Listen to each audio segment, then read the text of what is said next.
नमस्कार, नई परख के राष्ट्रीय मुद्दा कार्यक्रम में आप सब लोगों का स्वागत है।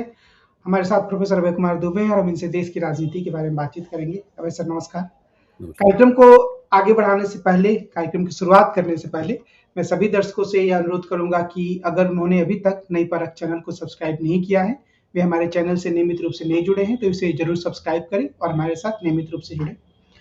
अब सर आज चुनाव आयोग ने दिल्ली के लिए जो अगली विधानसभा चुनाव होने वाले हैं उसकी तारीख की घोषणा कर दी।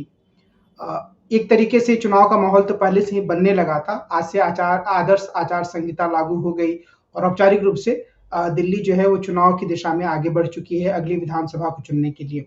आज के दिन में अगर हम आपसे पूछें तो दिल्ली की राजनीतिक हालात को आप किस रूप में हमारे सामने रखना चाहेंगे? आखिर कौन सी पार्टी है जिसकी जीतने की संभावना आपको सबसे ज्यादा दिखती है? देखिए, जिस क्षण चुनाव आयुक्त ने तारीखों की घोषणा की, अगर केवल उस क्षण की ही हम चर्चा करें तो मैं मानता हूं कि आम आदमी पार्टी इस वक्त अपने प्रतिद्वंदियों से आगे है। वो भारतीय जनता पार्टी और कांग्रेस से आगे है। कांग्रेस तो कहीं मुकाबले में ही नहीं है। कांग्रेस को पिछले चुनाव में 4.25% वोट प्राप्त हुए थे केवल। तो कांग्रेस तो कहीं दूर दूर तक मुकाबले में ही नहीं है। कांग्रेस तो अपने वोटों को 3 गुना भी बढ़ा लेगी, तब भी उसके वोट 12-13% होंगे। और भाजपा और आम आदमी पार्टी के बीच में 15% वोटों का फासला था। तो उससे भी आम आदमी पार्टी उस चुनाव में बहुत आगे थी। लेकिन इसका मतलब ये नहीं है कि ये चुनाव पिछले चुनाव जैसा ही होगा, ये मैं नहीं कह रहा हूं। पिछले चुनाव के मुकाबले काफी परिस्थितियां बदली हैं। आम आदमी पार्टी के खिलाफ भारतीय जनता पार्टी ने एक बहुत ही जबरदस्त मुहिम चलाई। उसको भ्रष्ट ठहराने के लिए उसके नेताओं को जेल में डाला गया। दिल्ली को बिल्कुल एक पूरी तरह प्रयोगशाला बना दिया और अब अधिकारियों की नियुक्ति के सारे अधिकार उपराज्यपाल को सौंप दिए गए। उसके लिए बाकायदा अध्यादेश लाया गया, सुप्रीम कोर्ट के फैसले को पलटा गया, कानून बनाया गया। और स्थिति यह है कि आम आदमी पार्टी की चुनी हुई सरकार है कि उसे एक चपरासी की नियुक्त करने का भी अधिकार नहीं है।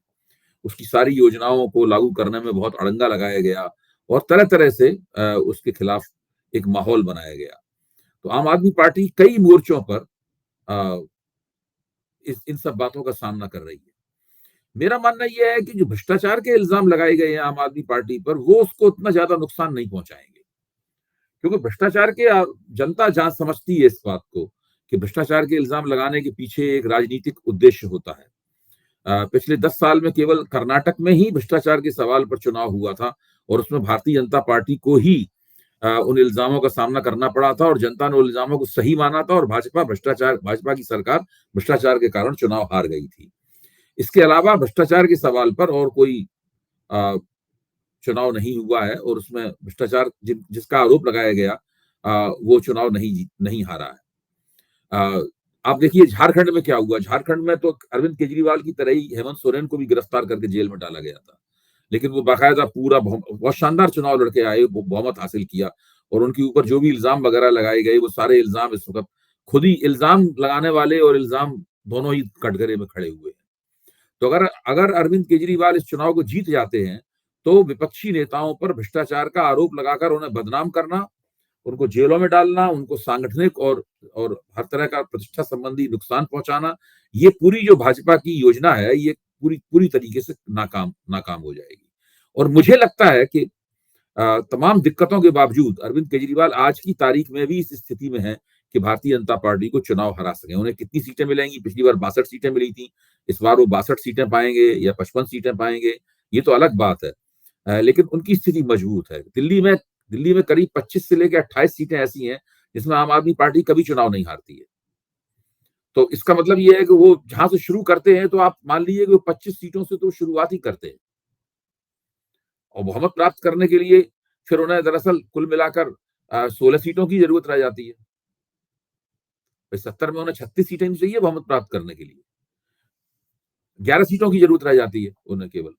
तो आम आदमी पार्टी मजबूत स्थिति में है, उनके पास अच्छे कार्यकर्ता हैं और अच्छा उनका संगठन है। अरविंद केजरीवाल एक कुशल रणनीतिकार हैं।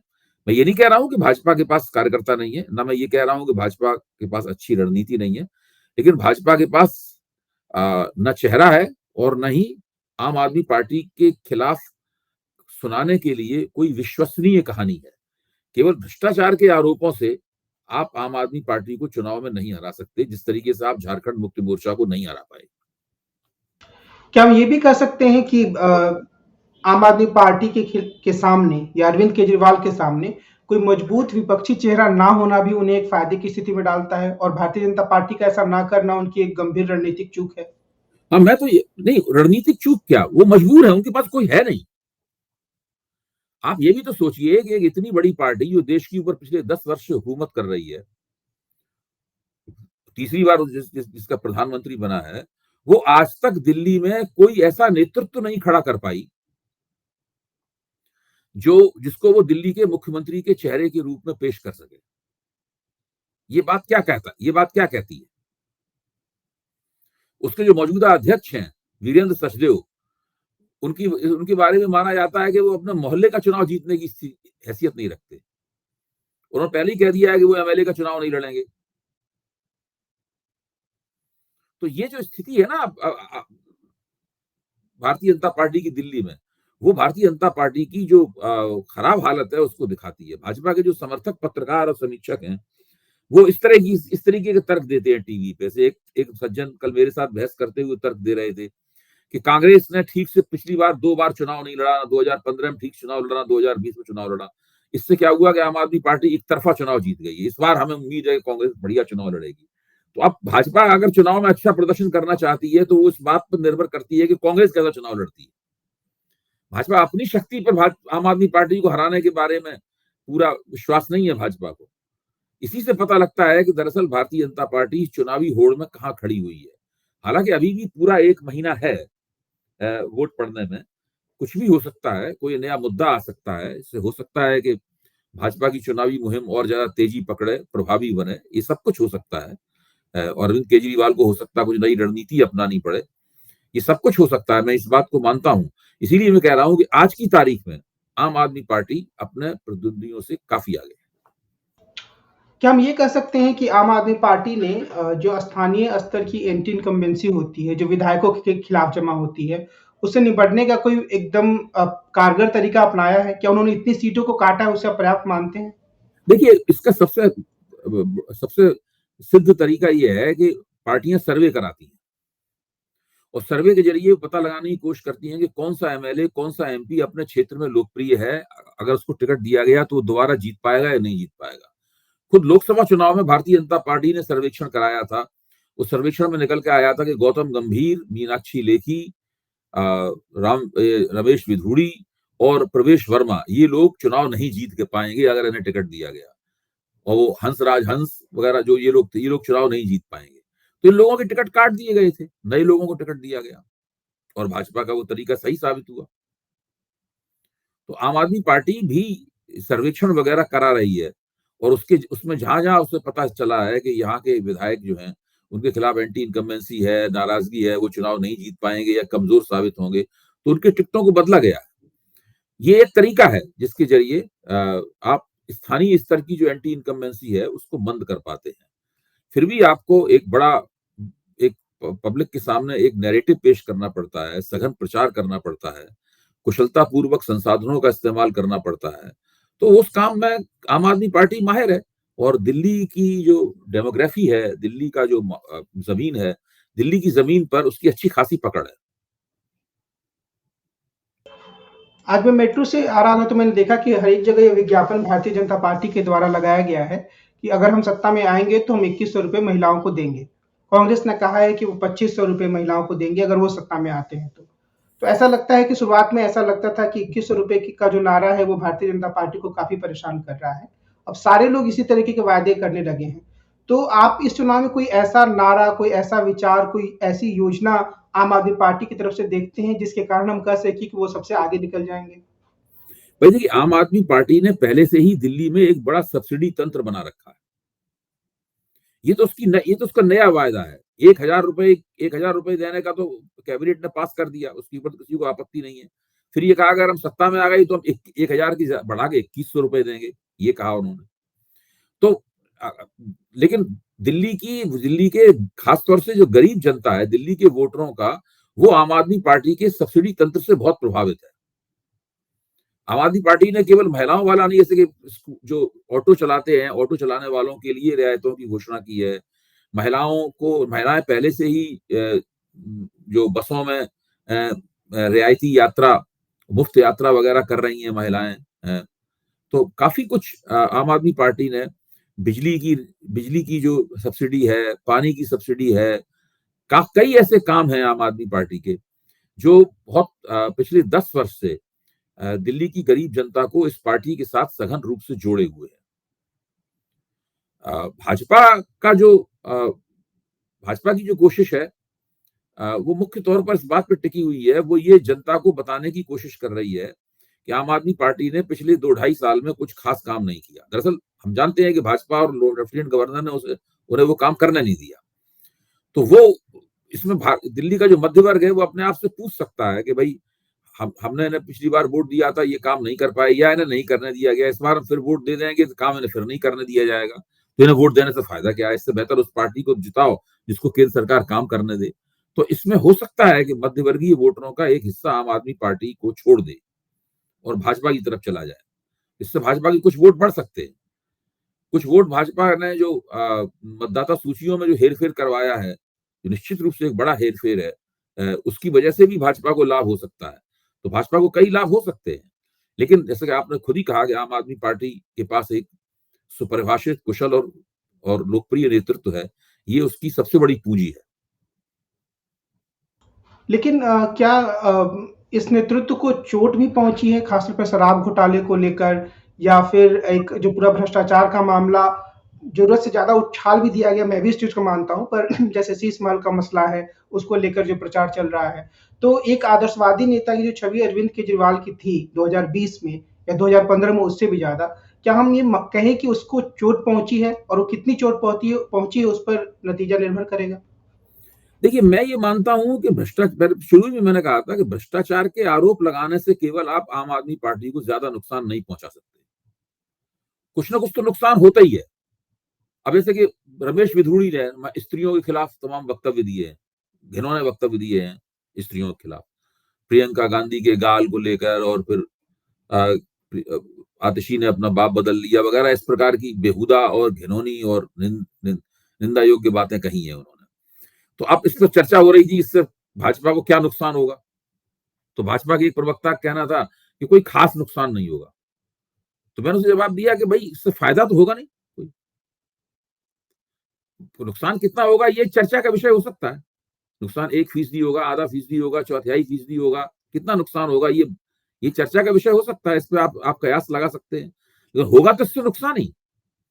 अच्छा, तो आम आदमी पार्टी के लोगों को जेल में डाला है, उनके खिलाफ पिछले 2 साल से लगातार प्रचार किया गया है कि ये भ्रष्ट हैं, इन्होंने शराब घोटाला किया या शीश महल बनाया वगैरह वगैरह है।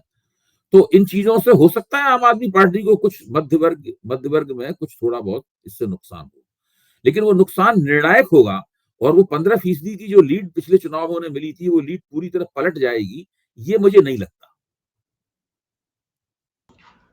कांग्रेस तो चुनाव लड़ ही रही है, उसके साथ मैंने देखा आज की ओवैसी भी लगातार उम्मीदवार खड़े कर रहे हैं, और उनके उम्मीदवार काफी आक्रामक मुस्लिम राजनीति करने वाले नेता लग रहे हैं, क्योंकि जो जिनकी 2020 के दंगों में भूमिका थी, वो ओवैसी के उम्मीदवार हैं। मायावती की पार्टी भी उम्मीदवार खड़े कर रही है। क्या ये सारी चीजें भी भारतीय जनता पार्टी के पक्ष में काम करेंगी और आम आदमी पार्टी की मुश्किलें बढ़ाएंगी? देखिए, ओवैसी की वजह से तो क्या ओवैसी ने बिहार के चुनाव में कुछ थोड़ी सी कामयाबी हासिल की थी। इसके अलावा तो आज तक उन्हें मुझे कहीं कामयाबी हासिल करते हुए मुझे देखा नहीं। उन्होंने बंगाल के चुनाव में वो बड़े दमखम के साथ उतरे थे, क्या हुआ? उत्तर प्रदेश के चुनाव में दमखम के साथ उतरे थे। उनका बाद में जिक्र भी, मतलब एक स्थिति ऐसी आती है कि बाद में लोग उनका जिक्र करना भी बंद कर देते हैं। बहुजन समाज पार्टी धीरे धीरे इसी तरह एक जमाने में एक गंभीर खिलाड़ी हुआ करती थी, धीरे धीरे वो भी एक ऐसी ही एक तिरस्कार योग्य वोट कटवा पार्टी में बदलती जा रही है। उनको भाजपा की ही रणनीति को लाभ पहुंचाने वाली पार्टी के तौर पर देखा जाने लगा है, और इस छवि से निकलने के लिए बसपा को और मायावती जी को बहुत मेहनत करनी पड़ेगी, मेरा मानना है। तो मुझे नहीं लगता कि ये पार्टियां जो हैं इस चुनाव में कोई निर्णायक भूमिका निभा पाएंगी।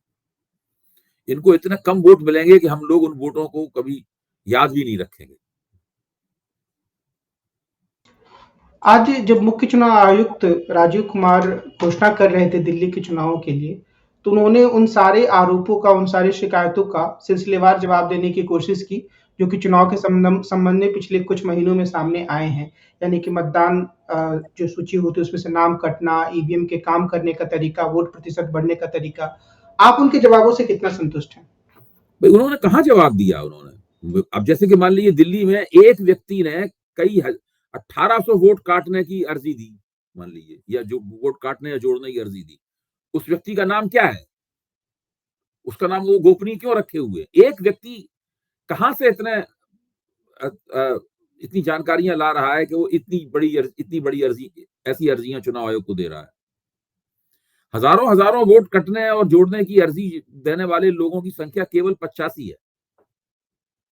तो जब पता लगाया गया तो उसमें केवल 18 लोग मिले।